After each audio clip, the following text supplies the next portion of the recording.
haqqında belə demişdi. Kitabxana, xalq, millət üçün cəmiyyətdə müqəddəs yer, zəka və bilik mənbəyi.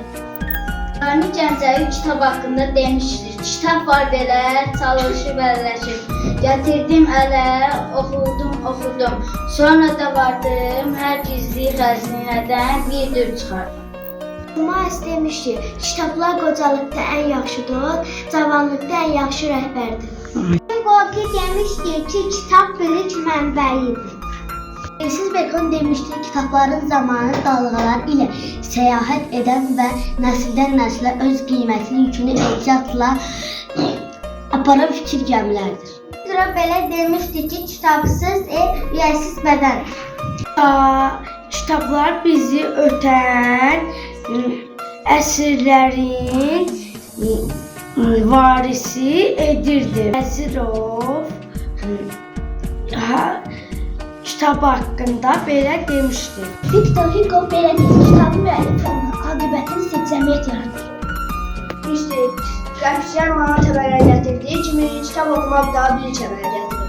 Kitablara etibar et, onlara yaxınlar. Onlar lazım olanda susurlar. Danışmaq lazım olan nəfər isə sənə bütün dünyanı göstərir. Rıbaçı belə deyir, kitab ruhu qidalandırır, insanı ucaldır və möhkəmləşdirir.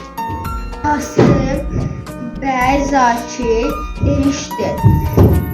Axmaqdan oturub bulmaqdansa kitabla oturub təxir olmaq daha yaxşı. Monten belə deyir, kitab özünüzə və başqalarına hörmət edərək ürəyi və ağlı, dünya və insanlıq sevgisi ilə dolduracaq. Kitab haqqında demişdi, kitab heç aldatmayan bir yoldaşdır. Qasım bəy Zakir kitab haqqında demişdi, kitab sənin iç dostundur. Bəy Zədabi belə demişdi, yaxşı kitab çox qiymətli xəzinədir. Gülbert deyir ki, insan gücülə mütaliə edərək ağıllanır.